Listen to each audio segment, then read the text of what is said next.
ये जो बाइबल रखी है ये जड़ावाले से हम लेके आए थे जब सानिया जड़ावाला 2023 में 16 अगस्त को ये वाक़या हुआ।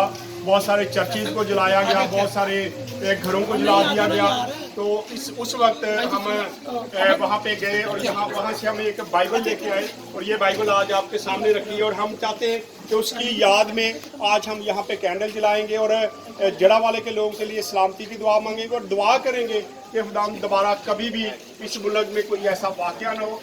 मुल्क की सलामती के लिए दुआ करेंगे, खासकर तमाम वो अदारे जो हुकूमती सतह पर हैं उन सब के लिए दुआ करेंगे, पाक फौज के लिए दुआ करेंगे। इस तरह हम पंजाब पुलिस के लिए दुआ करेंगे, आला हुकूमतों के लिए दुआ करेंगे ताकि वो हमारे साथ ऐसे ही खड़े हो और दोबारा कोई ऐसा वाक़या ना हो।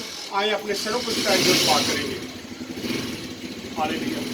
कदोस बुजुर्ग बाप बैरवन के खालिक मालिक की हम पापदा शुक्रगुजार खुदा इस वक्त के लिए जो दिन हमारी ज़िंदगी में दिन बख्शा के एक बार फिर हम तेरे कदमों में आए हैं। हम तेरे आगे इल्तिजा करते हैं कि खुदावंद आज जब हम यहाँ पे कैंडल रोशन करने लगे हैं 16 अगस्त की याद में, तो खुदावंद अपना आसमान खोल के हमारी दुआओं का जवाब देना। और खुदावंद तेरे आगे इल्तिजा करते कि खुदावंद दोबारा कभी जड़ा वाले के जैसा सानिया ना हो। और खुदावंद तमाम उन अदारों को जो खुदावंद मुल्क पाकिस्तान की हिफाजत करते हैं, पाक फौज के लिए, पंजाब पुलिस के लिए, इस तरह खुदाम तमाम वो हुकूमती सरबराहान जो है खुदाम इस मुल्क को चलाते हैं, खुदाम सब के लिए तेरे आगे इल्तिजा करते हैं। खुदाम मुल्क पाकिस्तान की सलामती के लिए तुझसे दुआ करते हैं। खुदाम हमारे मुल्क को सलामत रखना, हमारी कौम को सलामत रखना। और खुदाम हम इसी तरह अमन और सुलह और सलामती से अपनी ज़िंदगी बसर करें और दोबारा कभी कोई ऐसा वाक़या ईमान के साथ इस कैंडल को रोशन किया जाता है कि ये अमन की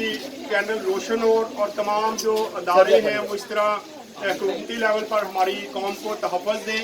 और हम जड़ा वाले की याद में आज इस कैंडल को रोशन करते हैं। आए इसका आगाज़ करते हैं।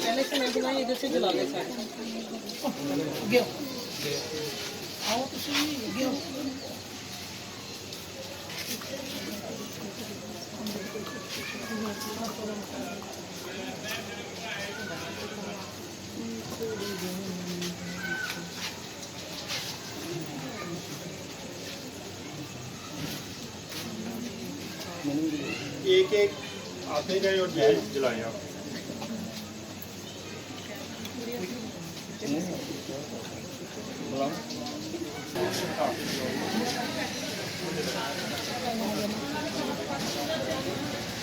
आधे आधे आधे बेटा पीछे हो जाओ।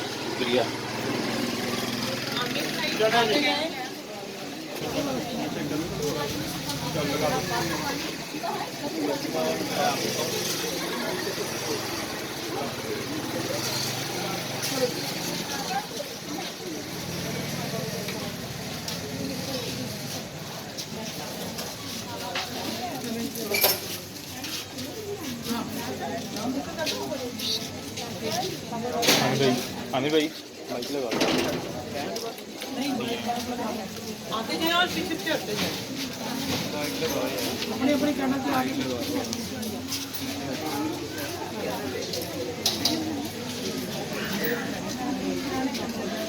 मुगिए क्या हुआ?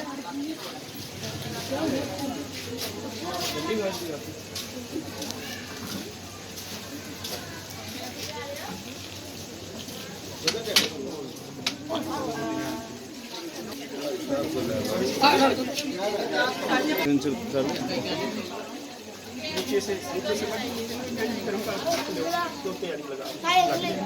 थोड़ा गर्म करके टेबल पे रख दें, लग जाएगी थोड़ी देर फट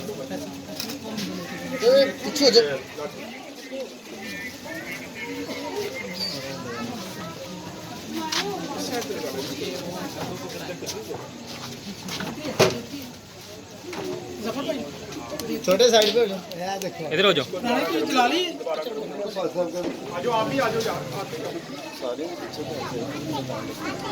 चाचू ने आया तो लागो लाली चाचू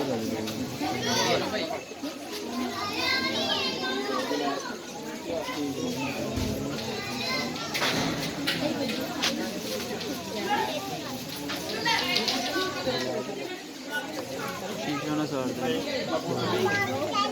गिराओ उसके बाद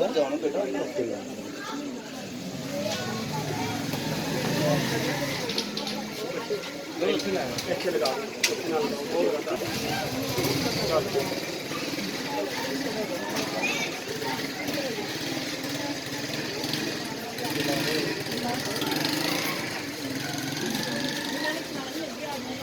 चलो भाई आओ अच्छी लगाओ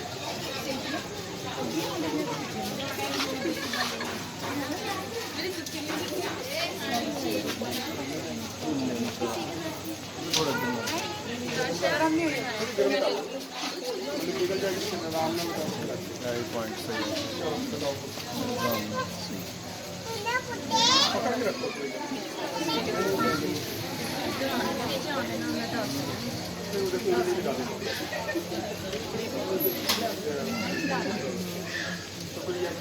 चले जी चले आगे फोन पे इधर आ जा इधर आ